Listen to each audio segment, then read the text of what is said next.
बिस्मिल्लाहिर्रहमानिर्रहीम अस्सलाम वालेकुम। 5 अगस्त को DGISPR ने एक बड़ी आम प्रेस कॉन्फ्रेंस की। उसके अंदर तहरीक इंसाफ और इमरान खान के हवाले से उसी मौक़िफ़ का इआदा किया जो इससे पहले वो कर चुके थे। लेकिन आज इमरान खान ने DGISPR की प्रेस कॉन्फ्रेंस का बड़ा तकड़ा जवाब दिया है।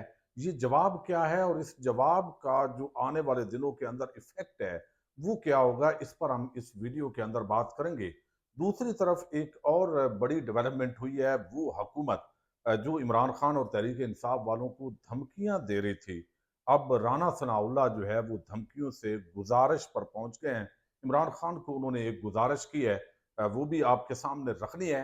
बहुत सारे ऐसे सहाफ़ी जो पिछले 2 सालों से बल्कि 3-4 सालों से इमरान खान के खिलाफ बहुत कुछ बातें करते रहे हैं, बहुत सारे आज इमरान खान के मौक़िफ़ के साथ खड़े हैं या कम अज़ कम मौजूदा जो रजीम है उसके खिलाफ खड़े हैं। उनमें से एक बड़ा नाम है सलीम साफ़ी का। सलीम साफ़ी ने भी एक बड़ी हकीकत को तस्लीम किया है। ये क्या माजरा है, इस पे हम बात करेंगे। लेकिन आज एक ताहयात हुकूमती सहाफ़ी हैं, उन्होंने एक खबर दी है। वो खबर आपके सामने रखनी बड़ी ज़रूरी है। ये खबर वैसे ये जो सहाफ़ी हैं ये बड़े मारूफ हैं, रोज़नामा जंग के अंदर ये लिखते हैं। मोहम्मद सालेह जाफ़र, इनका नाम ही एक सहाफ़त की दुनिया के अंदर ज़रबुल मिसल है। अब वो कहते हैं कि जो DGISPR ने प्रेस कॉन्फ्रेंस की, तहरीक इंसाफ के अंदर गहरी मायूसी में डूब गई है और इमरान खान की रिहाई की उम्मीदें ज़मीन बोस हो गई हैं। इमरान खान की जेल का दूसरा साल शुरू है, रिहाई का फाटक खुलने की बजाय मिलिट्री कोर्ट्स के सुपुर्द होंगे।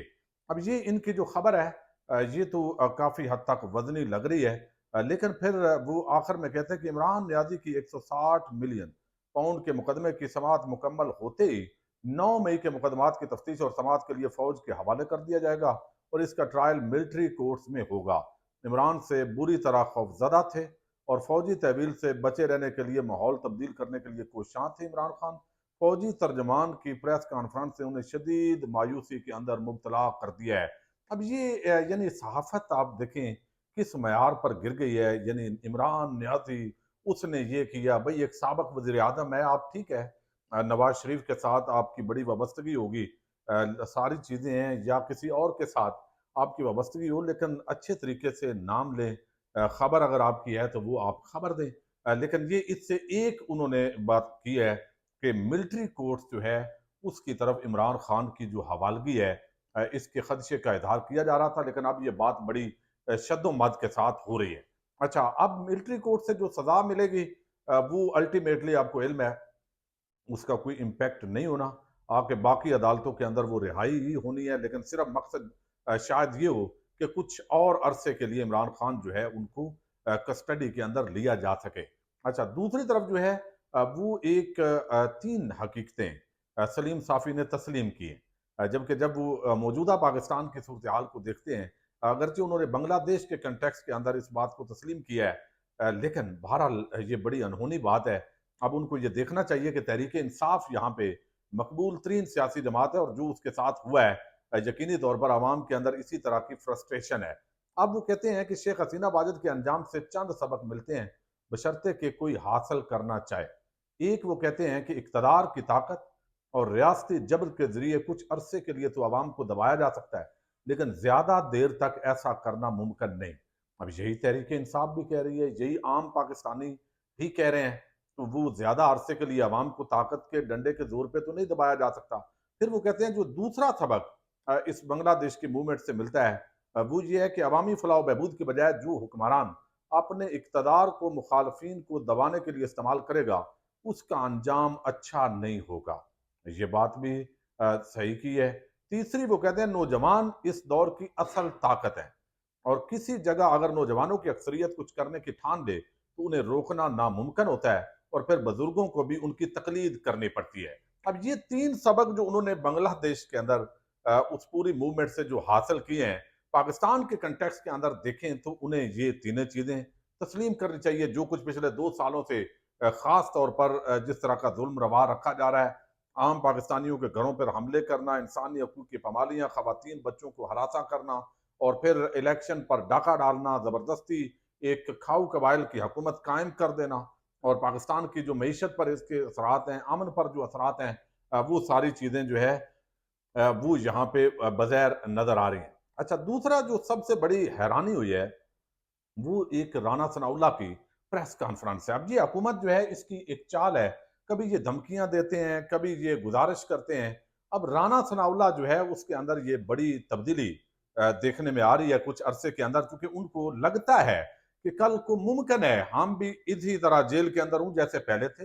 ये तो वक़्त बदलता रहता है और जब बदलता है तो फिर किसी को समझ भी नहीं आती।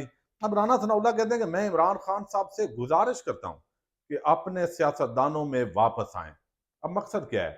मकसद ये है कि हुकूमत समझती है कि इमरान खान को हमारे साथ एंगेज होना चाहिए।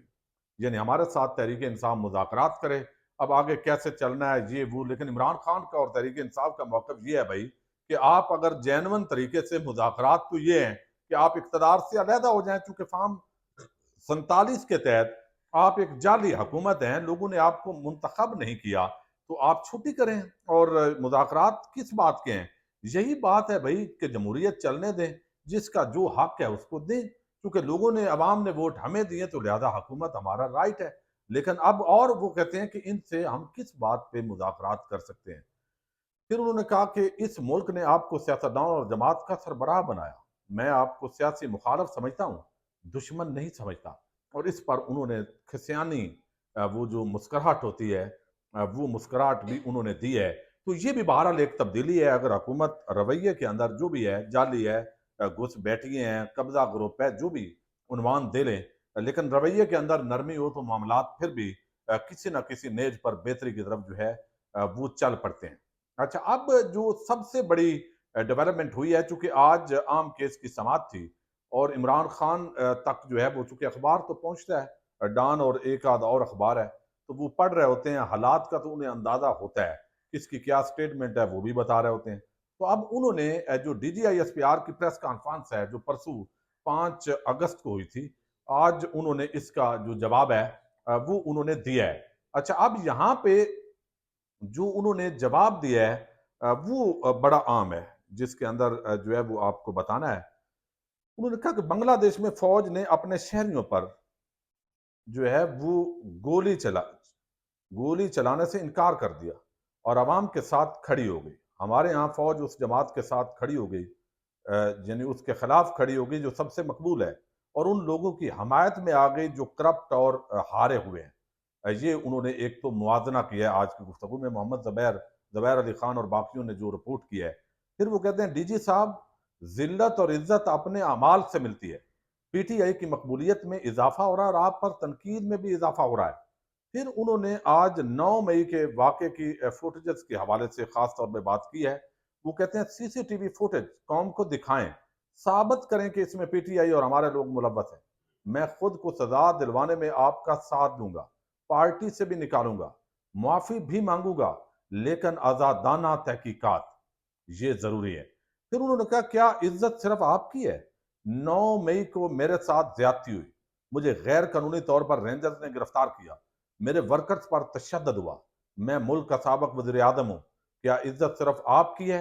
मुझसे माफ़ी का मुतालबा करने वाले मुझसे माफ़ी माँगें। ये आज उन्होंने बड़ा आम जो है वो इमरान खान ने फिर उन्होंने भी अपने मौक़िफ़ को दोहराया है और वो समझते हैं कि ये जो सीसीटीवी फुटेजेस और वीडियोज़ जो चोरी की गई, इसके अंदर शायद ये एक प्री प्लान्ड तहरीक-ए-इंसाफ के खिलाफ प्लान था, क्योंकि एहतजाज की हद तक तो मुशावरत थी तहरीक-ए-इंसाफ की कि कहाँ-कहाँ करना है। लेकिन तशद्दुद करना, जाके गिराओ-जलाओ करना ये नहीं था, और इसके अंदर जो है मुख्तलिफ लोग उनका मौक़िफ़ है कि दाखिल करके ये सारा कुछ किया गया, और यही वजह है कि जो सीसीटीवी है वहाँ से गायब किया गया है, ताकि पकड़े ना जाएँ कि कौन लोग थे जो ये सारा कुछ करते रहे। डॉक्टर यास्मीन राशिद लाहौर के अंदर रोकती रही, लेकिन इसके बावजूद आपने देखा कि वहाँ पे वाक़या रूनुमा हुआ। और साथ ही उन्होंने कहा कि कौम 13 अगस्त की रात पाकिस्तान और पीटीआई का झंडा लेकर सड़कों पर निकले। तो अब ये 13-14 अगस्त आपको इल्म है, इस हवाले से भी उन्होंने ये हदायत जो है वो जारी कर दी हैं। अब ये चीज़ें एक तरफ अपनी तरफ हैं, यानी आप देखिए कि पाकिस्तान का जो अदालती सिस्टम है, 8 जजेस का जो फैसला है, उसको रद्दी की टोकरी में डालने के लिए इकदामात किए गए हैं। इलेक्शन कमीशन अपनी पिटीशन दायर कर दी है। तहरीक इंसाफ ने इस एक्ट जो पार्लियामेंट ने अभी पास किया उसके खिलाफ पिटीशन दायर कर दिया है, तो जंग एक मरतबा पर फिर पहुंच गई है सुप्रीम कोर्ट ऑफ पाकिस्तान के अंदर। अब दूसरी तरफ जो है वो जो जब ये इस सतह पे सख्त रद्द अमल होगा स्टैब्लिशमेंट का, उधर से इमरान खान का, तो लाजमी बात है कि मामलात बेहतरी की तरफ नहीं बल्कि खराबी की तरफ वो बढ़ते हुए दिखाई दे रहे हैं। मुल्क का जो इसके अंदर मुआशी नुकसान है, जो आम आदमी है वो इस पूरी जंग के अंदर पिस के रह गया। और इमरान खान ने आज जिक्र किया है कि ये जो मैंने मुज़ाकरात की बात की है, मुझे मुज़ाकरात के अंदर कोई दिलचस्पी नहीं है, लेकिन जो इस वक्त मुल्क के हालात हैं, मैं मुल्क की खातर ये बात मैंने की है, वरना माफी तो आपको मुझसे मांगनी पड़ेगी।